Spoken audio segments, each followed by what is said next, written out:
বন্যার কবলে গোটা মাতারবাড়ি বিধানসভা কেন্দ্র। বিভিন্ন এলাকায় খাদ্য সংকট দেখা দিয়েছে। খবর জানা মাত্রই মাতারবাড়ি বিধানসভা কেন্দ্রের বিধায়ক অভিষেক দেবরায় বৃহস্পতিবার দুপুরে মুড়াপাড়া, জয়ন্তী বাজার, বাঁশক্ষেত, শাস্ত্রী কলোনি সহ ক্ষতিগ্রস্ত বিভিন্ন এলাকাগুলিতে বিধায়ক তার নিজ উদ্যোগে 1000 প্যাকেট খাদ্য সামগ্রী প্রদান করেন।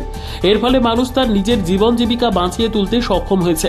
এদিন তার কারণ, যেভাবে বন্যার জল প্রবেশ করেছে গ্রামীণ এলাকাগুলিতে, এর ফলে বাড়ি ঘরে ঘরবন্দি হয়ে পড়ে জনতা। প্রশাসন বিভিন্ন শিবিরগুলিতে খাদ্য সামগ্রী দিলেও বিভিন্ন বাড়ি ঘরে এই ধরনের খাদ্য সংকট যে দেখা দেবে তা কখনোই ভাবতে পারেননি এলাকার বিধায়ক। যেভাবে সাধারণ মানুষের পাশে গিয়ে কাজ করে চলেছে বিধায়ক অভিষেক দেবরায়, তা অনেকটাই মানুষের উপকারে এসেছে বলে মনে করছে স্থানীয় গ্রামবাসীরা। তাছাড়া এদিন সঙ্গে উপস্থিত ছিলেন বিটপল চক্রবর্তী, অভিজিৎ সরকার সহ অন্যান্যরা। একমাত্র অভিষেক দেবরায় এভাবে তার নিজ বিধানসভা কেন্দ্রে একদিকে যেমন চষে বেড়ায় বন্যা কবলিত এলাকাগুলিতে, রাজনৈতিক মহলের ধারণা আগামী দিনে এই রাজনীতির ময়দান আরও শক্ত করে বানিয়েছে অভিষেক, এমনটা মনে করছে রাজনৈতিক মহল। অভিষেক দেবরায় এমএলএ সাহেব আমাদের সামান্য কিছু খাওয়ানোর ব্যবস্থা করছে। এর লিগে আমরা এখানে আছি। আমরা অভিষেক দেবরায় আমরা লিগে খোঁজখবর নেয়, প্রতিনিয়ত দিল্লি আসে।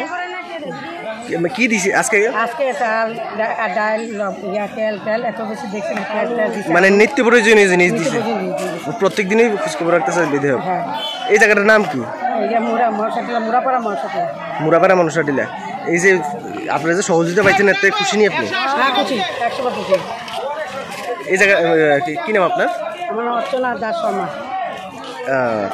আপনারা কি এই জায়গার মধ্যে বন্যা হয়েছিল তো না? হ্যাঁ, বন্যা হ্যাঁ, পুরো জল।